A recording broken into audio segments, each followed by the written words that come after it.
there's all these stories about, guys over in Macedonia who are running these fake news sites. Number 24 is content farms in Macedonia. Бидејќи ако се направи грешка, таа ќе биде кобна. Нема враќање назад.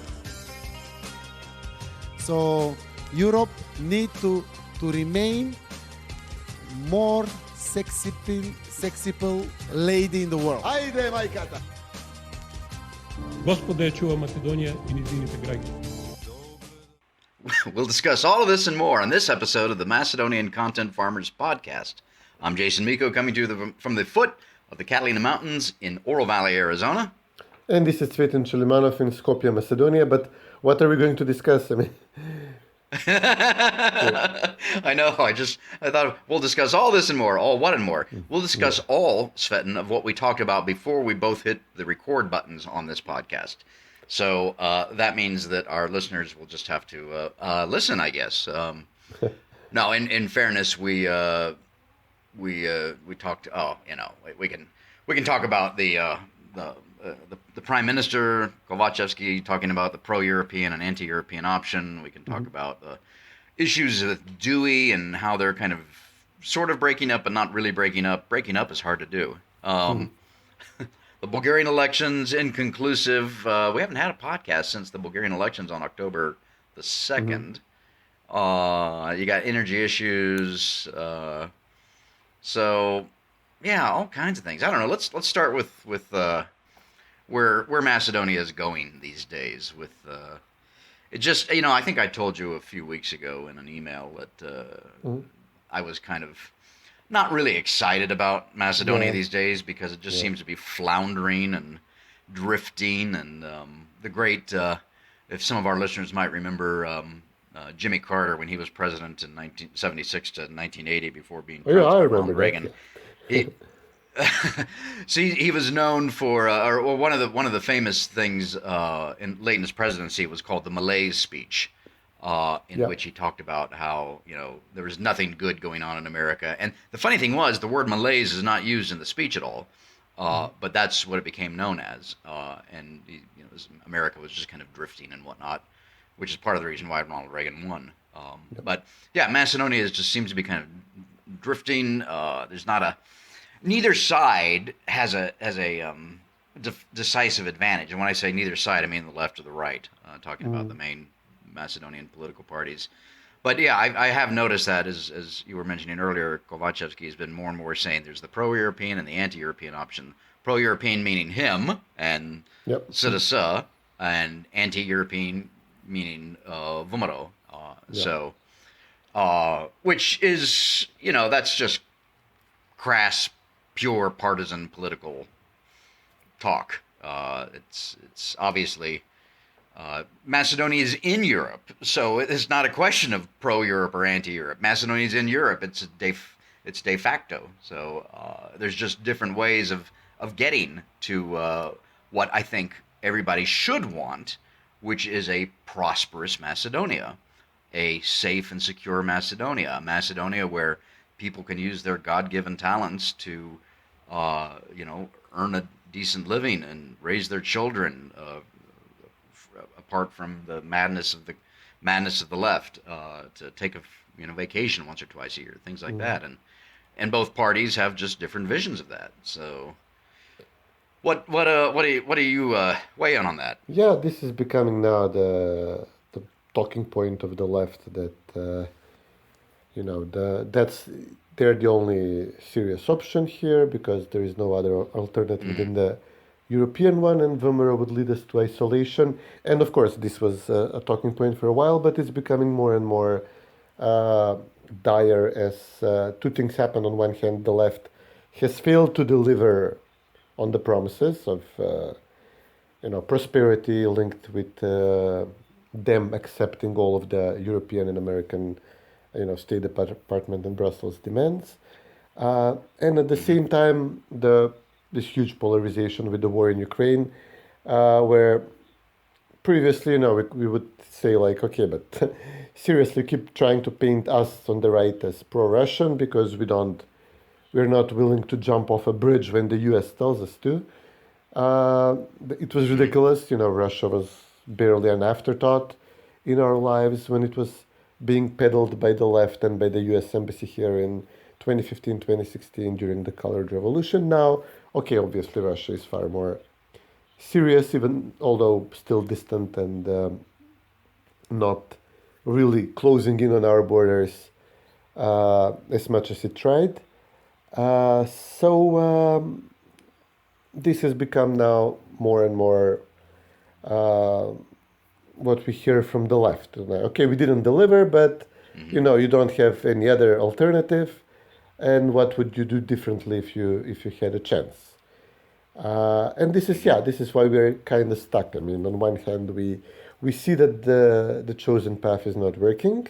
It's not even chosen path; it's an imposed path of accepting concessions toward the neighbors, accepting diktats from Brussels and Washington and from all neighboring countries, and keeping incompetent SDSM and the Albanians dominating the government, keeping them in power. So we see it's not working, but on the other hand, we realize there would be horrific resistance and pushback if we tried to again elect a proper sovereignist Macedonian option that would be supported by the ethnic Macedonians, which would, stop the concessions toward Bulgaria and reverse the concessions toward Greece and try to keep the Albanians to a share of power that corresponds to their population and not right now when they practically control half the government and likely even more given their how indispensable they are to the survival of this government. So if we try to have that again, we realize that there would be tremendous backlash. It's one thing when people say, look, there is kind of a pro-Russian option winning in Italy or in Sweden, but what are you going to do publicly against, let's say, the Italian prime minister? I mean, you're going to have to let her run her course and maybe try to moderate her secretly, or which she apparently already says she's going to do. In our case, there will be no such scruples from the embassies from the West. They would just arrest the number of people that they need and intimidate the rest, and like they did in in the aftermath of the Colored Revolution. So this is why the people are, there is not much organized pushback from the public on everything that's happening in the country, both politically and economically. And as you said, people would like few vacations. People would like, some standard of living. Right now, standard of living is practically eating the same stuff we used to eat 6 months ago, and having the apartment as warm as it was last year. So we're not talking about improving standard of living, just maybe try to have the same thing we had last year. But if it's not possible here, on top of this, people obviously would want some pride and some sense of purpose and belonging to the country. And if that's not going to be available in this country, but you still get the humiliations of, trying to express national identity and having foreigners run you and rule over you, you might as well go to a country where the standard of living is already secured. And on top of that, you might still get the humiliations of being a foreigner, but you get that in Macedonia, in Nordonia, anyway, at the moment. So why not just settle? The Kovacevsky had a statement the proposal of the right of the opposition is that we are a proud but poor people. This is his latest, variation on this topic. And, on the other hand, people tweeted at him, but your version is still poor, you don't really offer much in terms of prosperity, but there won't be any people the way you're going. So, that's why. Maybe it's winter, people get more upset, more depressed in autumn and winter, but now especially with everything happening. Yeah, well, what's the quote from Alice in Wonderland? You have to run twice as fast just to stay in the same place, type thing. And with inflation eating away at paychecks, so you have to spend 20% more money for the same amount of food and clothes and heating and everything else. The issue you mentioned there about identity and wanting to have a little.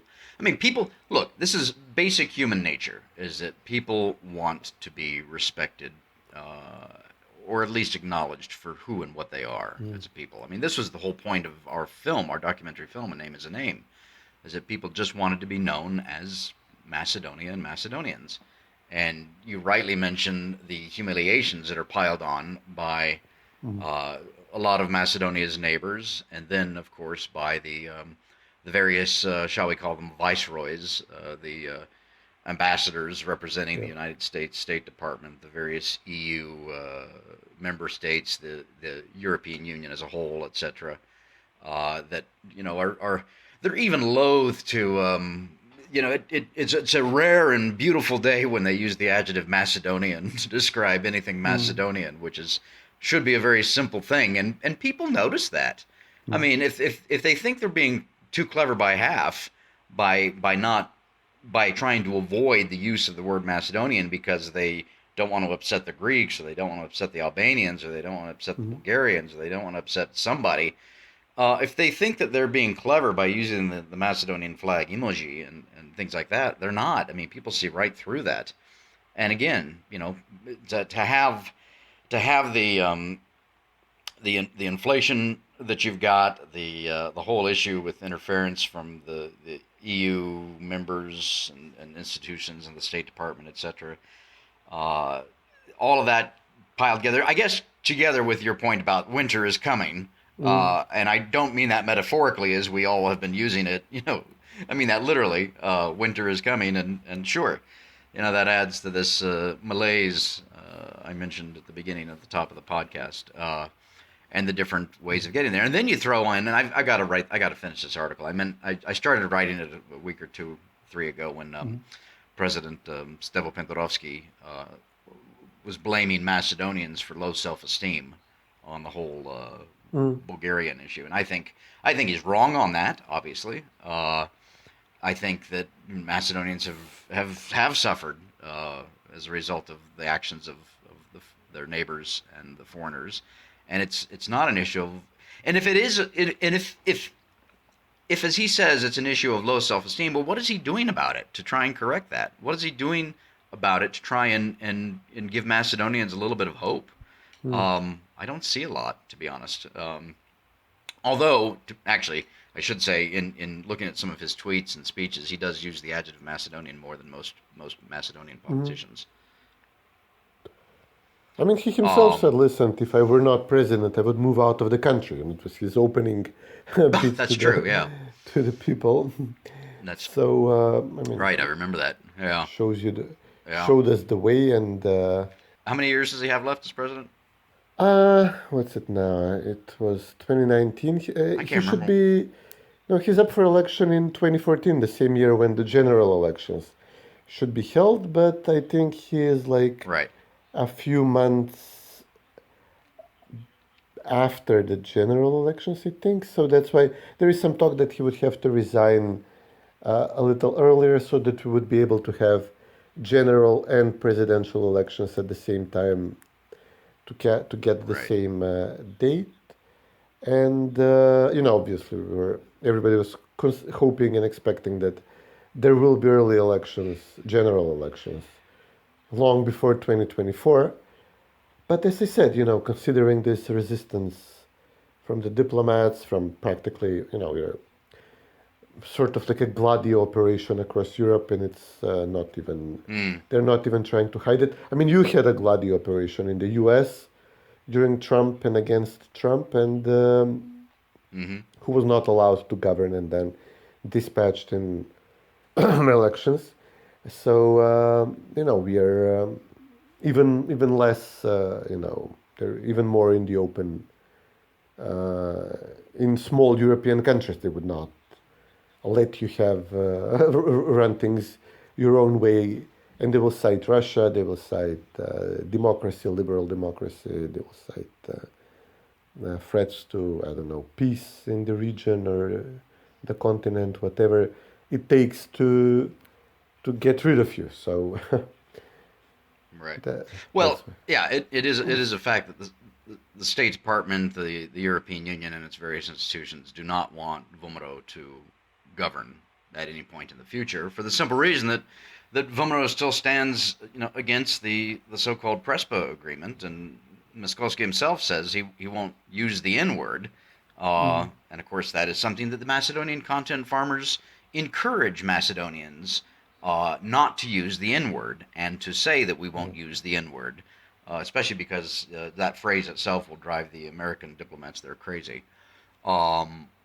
So that's one reason why they don't want them to govern, and they'll do anything they can. On the flip side, as you just mentioned, you saw elections in Sweden, elections in Italy. The right can win and then govern. It is possible, but it's a Herculean effort to get to that point where you are elected. But it's possible. So, but yeah, to your point a moment ago about early. Well, I mean, will they let you govern? They are not. When I say they, of course, I mean the State Department and the EU. Let's just call it that.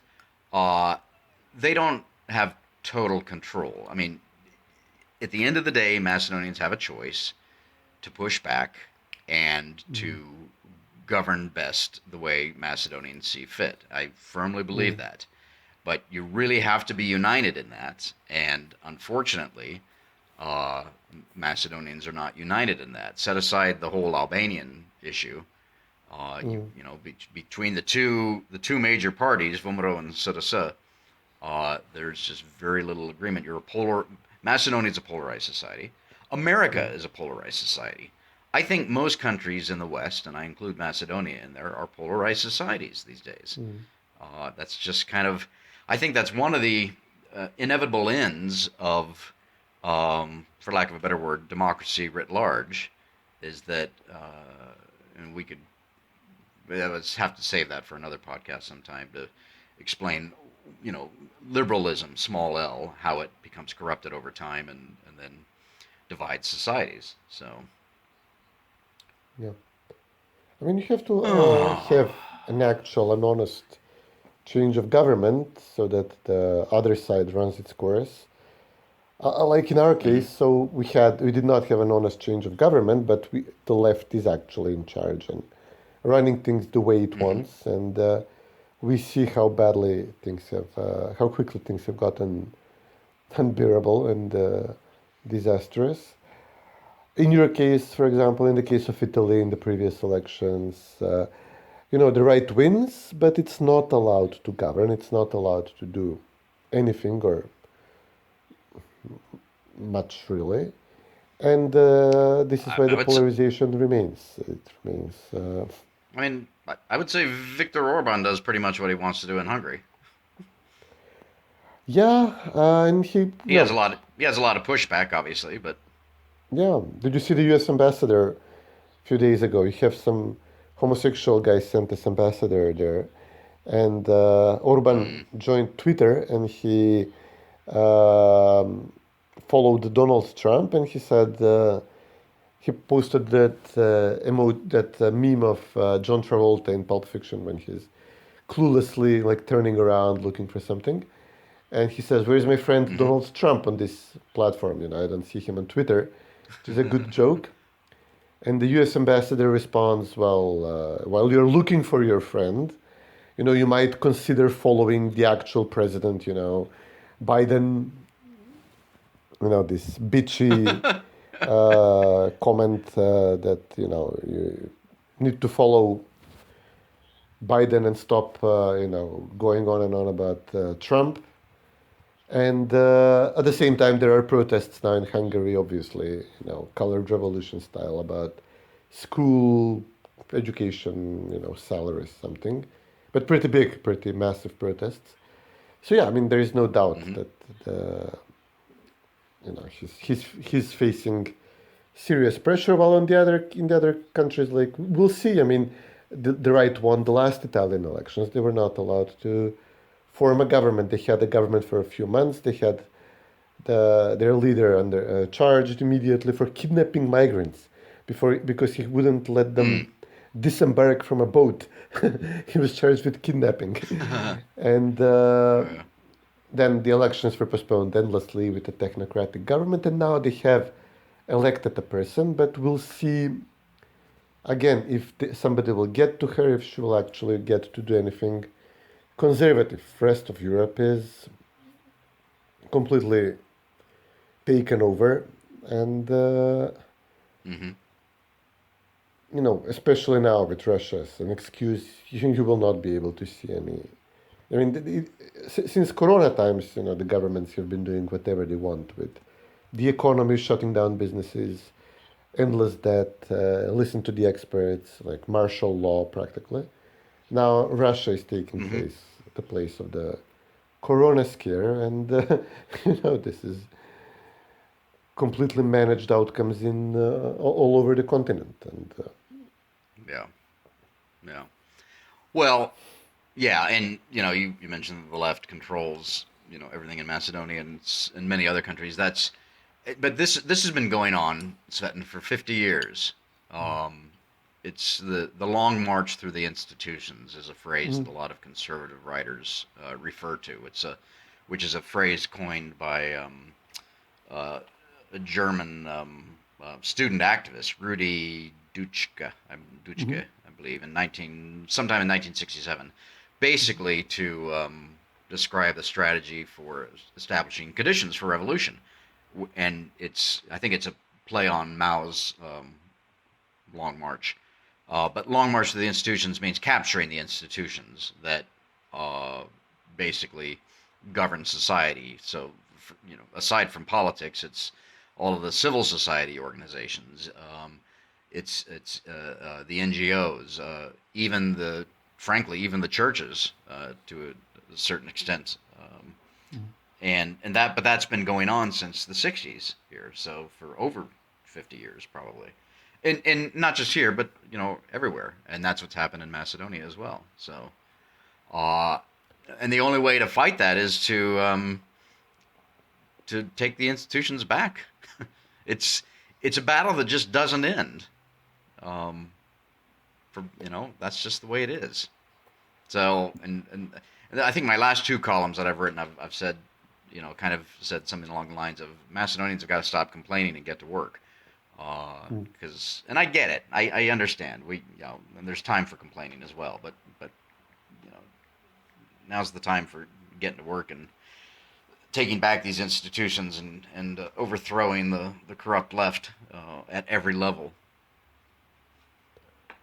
I mean, we had 10 years of a proper Macedonian government, and even throughout this time, we realized practically that the professional administration, bureaucratic, in some departments more, in some departments less. Like obviously in the Department of Foreign Affairs, it would be all left.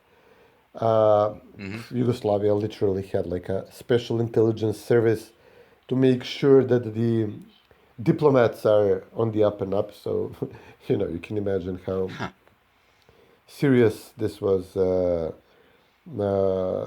done. How much care went into having these people loyal. I would imagine that in like technical situations such as, I don't know, agriculture ministry or the finance ministry or something like that, we would not have the same level of capture by one ideology as we would have in the police or the foreign ministry. But even then,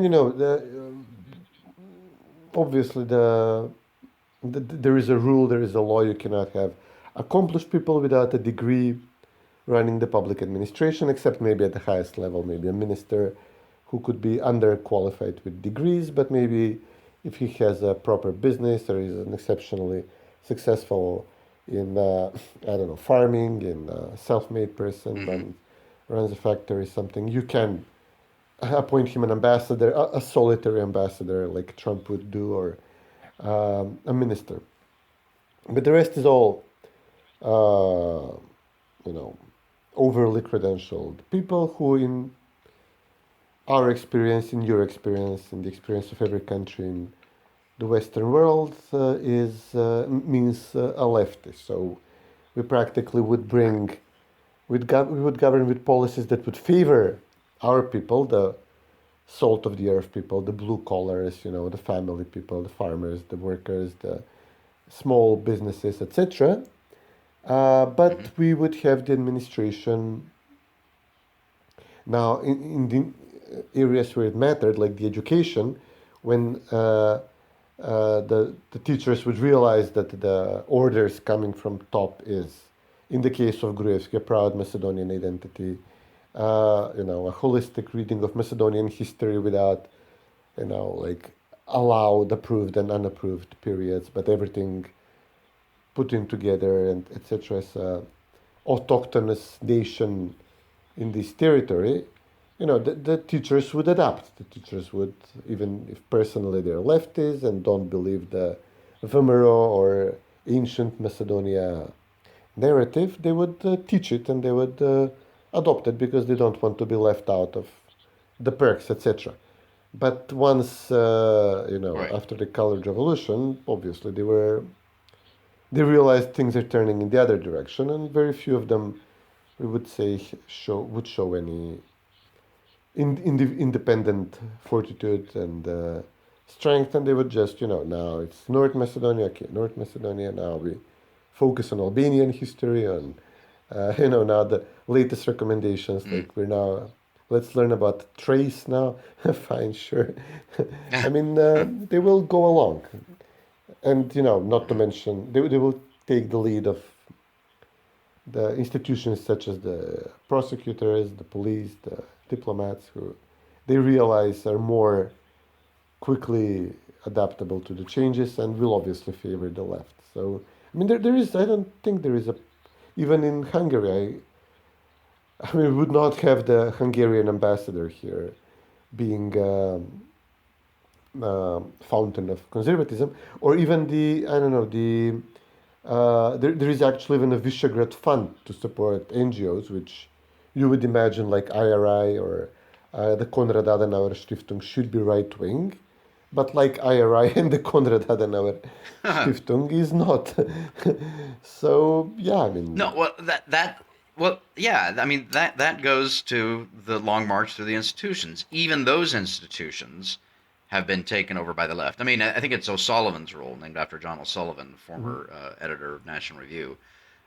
O'Sullivan's rule says that things which are not definitely explicitly right-wing, exactly, over time will become left-wing. So, thank you. Yeah, and that's true. IRI and Konrad Adenauer have become left-wing. There's, Even I don't though know why they're they leave explicitly the right-wing. name. Well, in name only, ironically. So they drifted.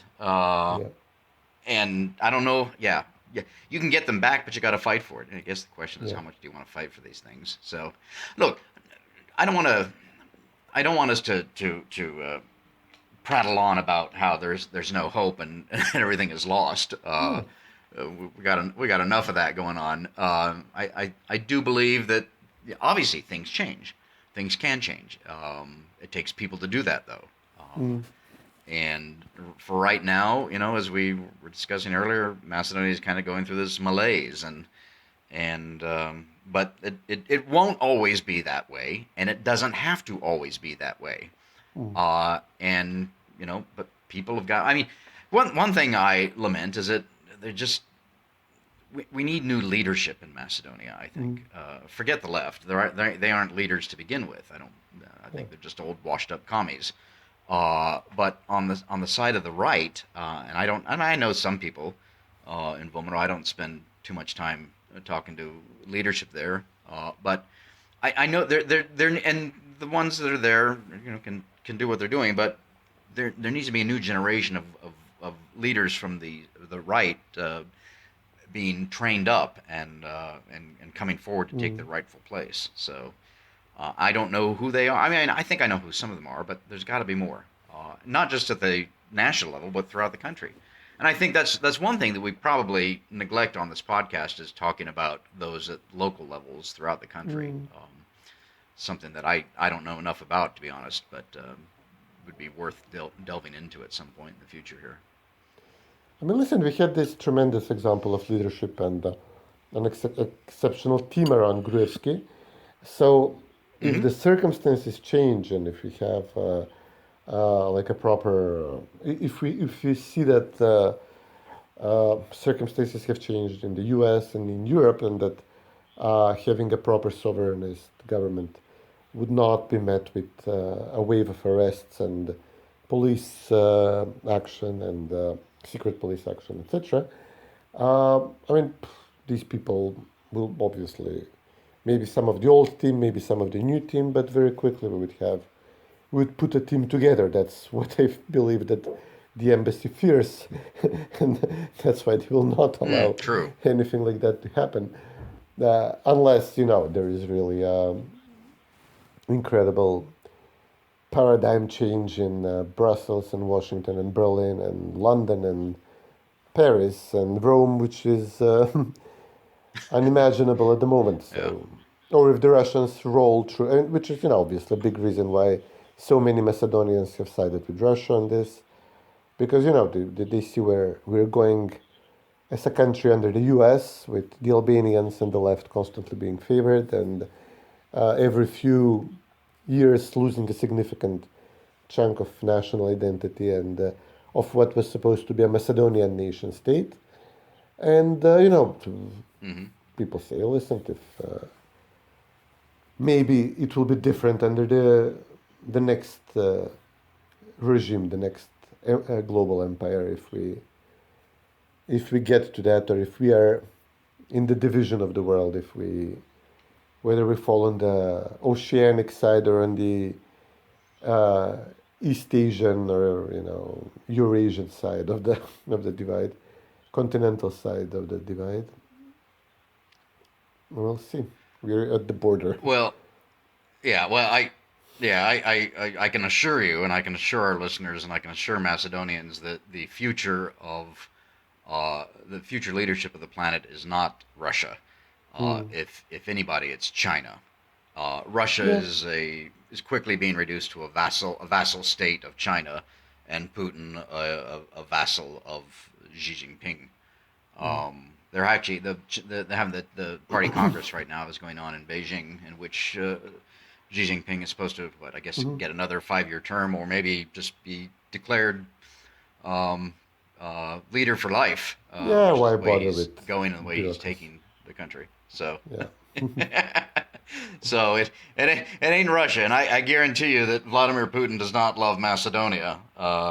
So of course neither does Joe Biden. But Joe Biden doesn't even know where Macedonia is, let alone where most of the United States is. But we are going to have. So I'm just looking at the calendar here. Today is October 17, Monday. We're recording this podcast. I think this is 144, I believe.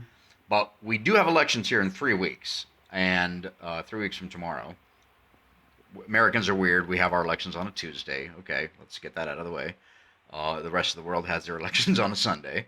But the Republican Party will take the House, which is the lower chamber for our listeners, 435 members elected to that every 2 years. And the upper chamber, the Senate, which is 100 members, right now is a toss-up. Right now it's 50-50. When Vice President Harris then breaks any tie votes on that. But I think it's going to be 51-49 or 52-48. I just don't know if it's going to be on the D or the R side, which way. But either way, let's just say, just for argument's sake, the Republicans do take the House and do take the Senate. What that means is just divided government. It means that crazy Uncle Joe can't get any of his legislation passed because the Republicans won't agree to it.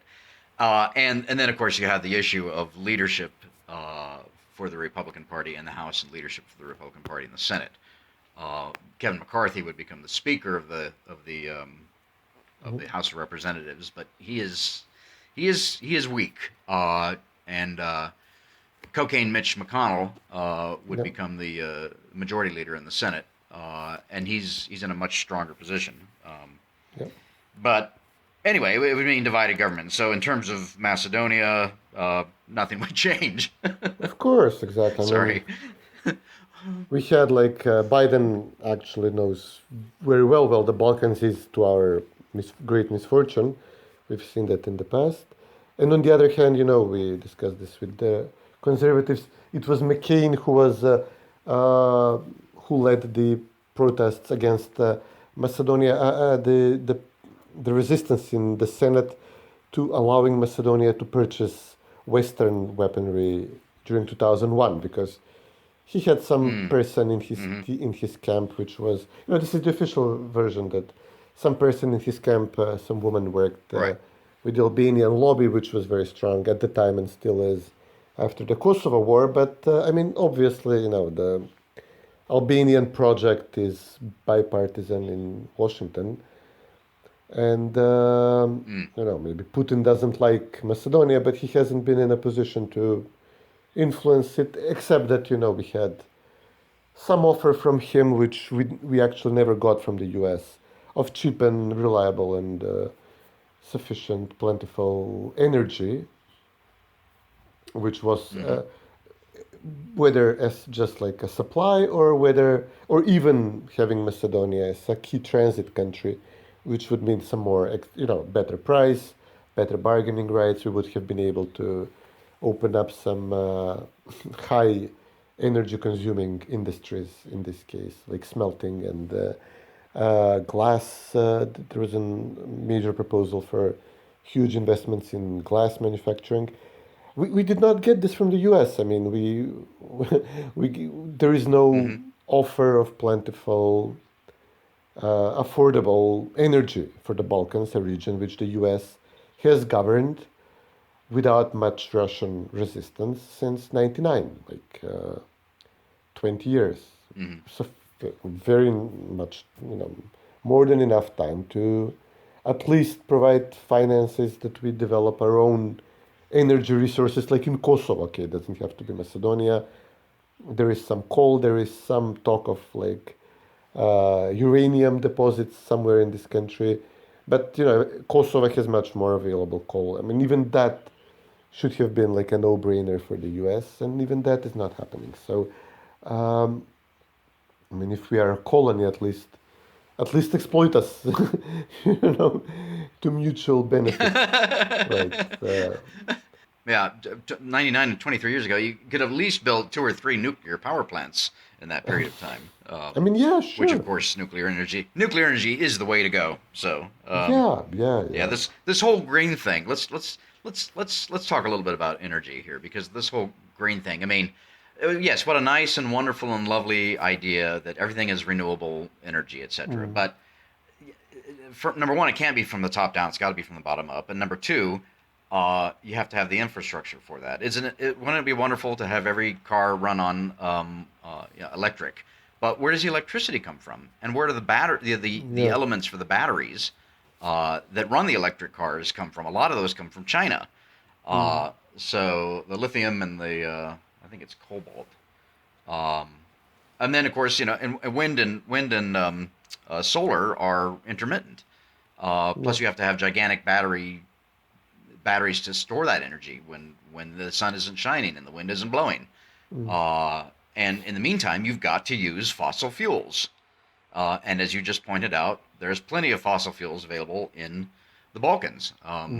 Exploit them, use them, while working towards all this other stuff. We had Serbia came up with, if we're talking about our own resources, Serbia came up with a huge lithium find, which would help you capture all this intermittent energy and store it and use it when you need it.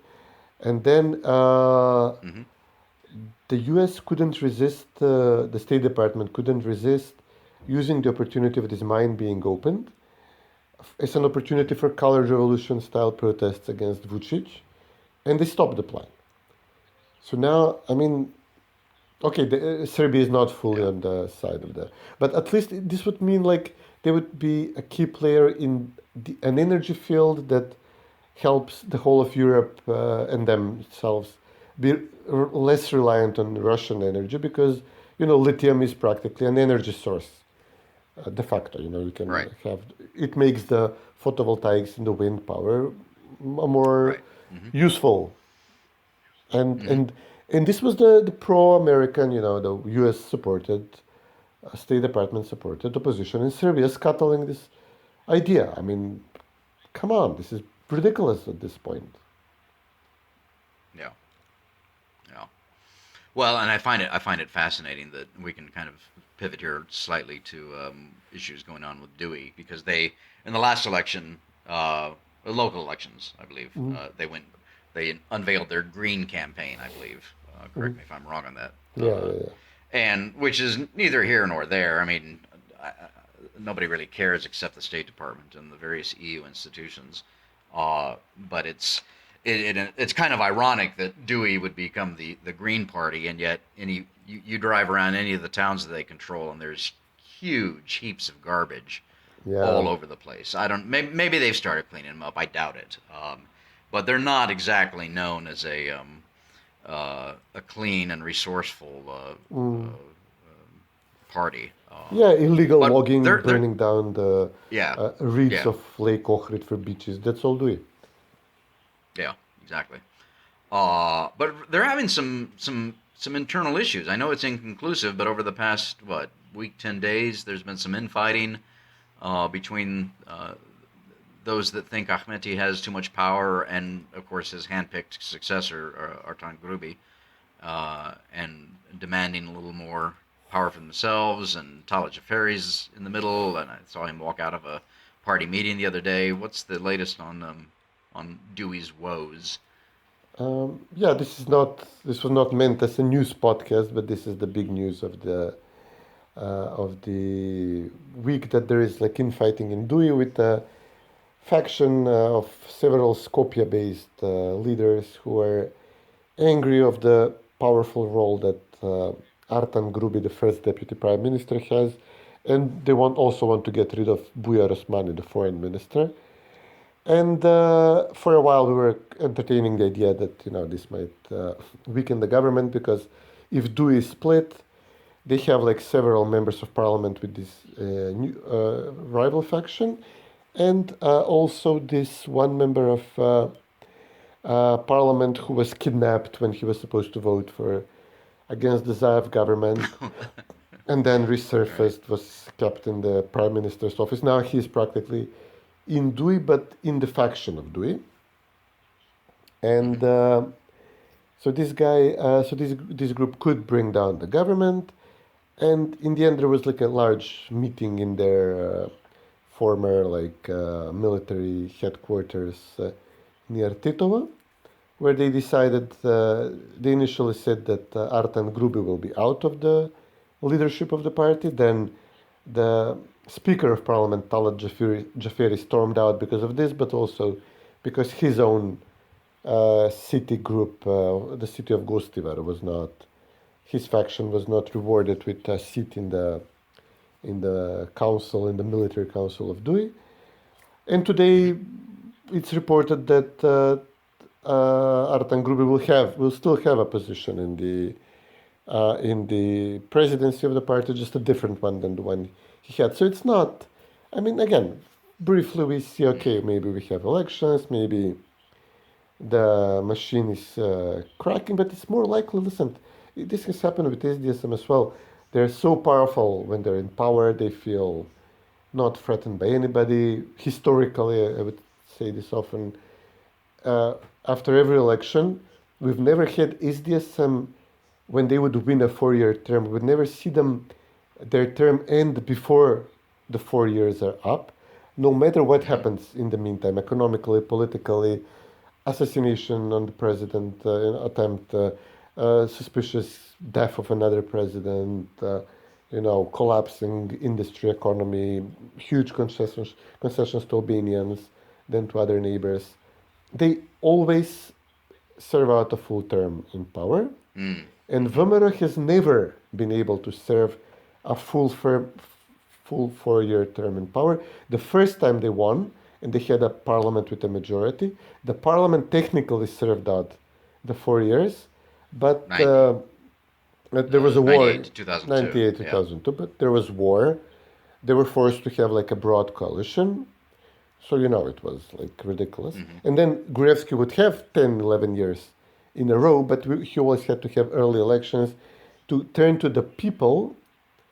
Whereas, when he would see that the diplomats and the public administration and the Albanians are all lining up against him, and that his position is becoming untenable. So maybe this is like a situation with Dewey that they're feeling so strong that they're fighting between themselves.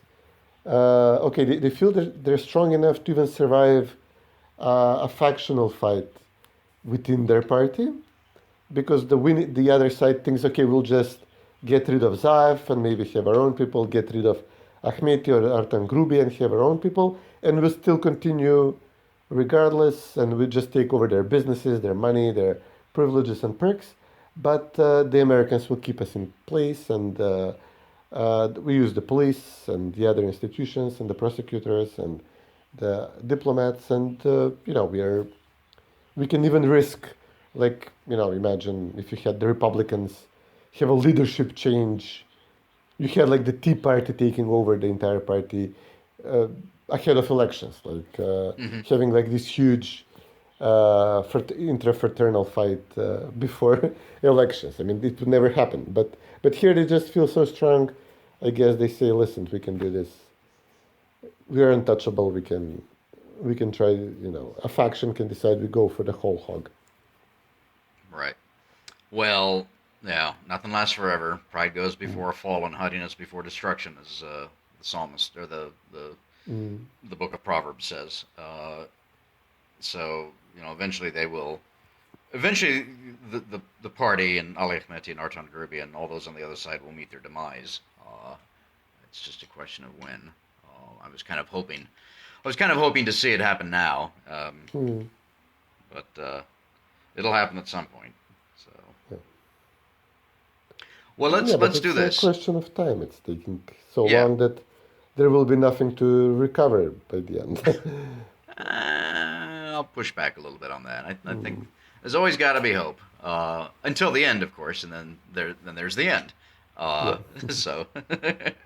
Yeah. Yeah. Well, let's do this. I got to run to the office. I think this has been a good meandering, sometimes negative, sometimes slightly positive, deeper dive into things, and but let's end on a positive note. It's been a long time since we've done a farmer's pick, and I've got two, and they're good news, and this is both on Twitter. Two guys I follow that post pictures, beautiful pictures of Macedonia. And just as a reminder to listeners that there are more good things in Macedonia than you can possibly imagine. And these two guys post beautiful pictures of wonderful, beautiful spots of Macedonia. One of them is a young photographer, I think he's in college, Riste Spiroski. At RISTESPIROSKI, and he just posts some beautiful work, and he's got a webpage. I think you can find it if you go to his Twitter handle.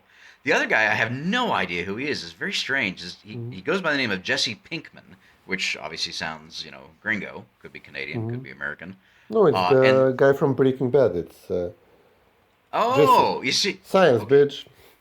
Okay, see, I've never seen Breaking Bad. So that's not his real name. No. I did not know that. So I have no idea who this guy is, and he has the most interesting Twitter handle. But you live practically next door to Albuquerque. I mean, you should you should watch this. Okay, well, anyway, he goes by the name of Jesse Pinkman, but his Twitter handle, actually, if you read it correctly, it's lawyer up. It's at LWYR _UP. So I don't know who he is, but he's hiking all over Macedonia, taking beautiful pictures. And this fall, he's just posted some really wonderful shots of great places around Macedonia. So anyway, we'll end on that high note, and my own education of to who Jesse Pinkman is. I don't watch TV. You know, No, I but read this is books. really. I mean, this is. You have to watch The Wire and Breaking Bad. That's. Sorry, I've never even seen Game of Thrones, so You don't have to. yeah. You can skip that part. All right. Well, I don't But know where to these two find are it. like almost like. I don't have proper- TV. I don't have cable. I don't have Dish. I don't have satellite. I got Amazon Prime. So if it comes to Amazon Prime, I'll watch it. But and I don't have what do all the Macedonians use? Torrents or something to Yeah, download I'm all gonna this stuff. have to Yeah. educate you on that part. Boomer. You can educate me on American culture. So. Yeah. All right. Aside from all that, go follow these two guys on the Twitters and look at some beautiful pictures of Whoever they Macedonia. are. Yeah. Oh, yeah, Riste's real. I know Riste's real because I've talked to him on back okay. and forth on the Twitters. So All right. anyway, okay. Yeah. Well, let's see. Again, I said we got 3 weeks till the U.S. election. We'll probably get another podcast in before the U.S. election, and then we probably should do something afterwards just for the fun of it, just to Yep. see if there's any good news coming out of this country. Yeah, I mean, All right. it Good will talking to you. change at some point, but Okay. also, another option to defeat these policies would mean that the country goes under. So these are the two ways: we either defeat their policies, or they defeat themselves with the country altogether. So we'll see what happens. That's a possibility. sooner. So. Yeah. On that happy note. Okay, yeah, I ruined it in the end. Yeah, of course. we're doing so great. That's okay. All right, Cvetin. Good talking to you. Good catching up. You too, buddy. Take care. You too.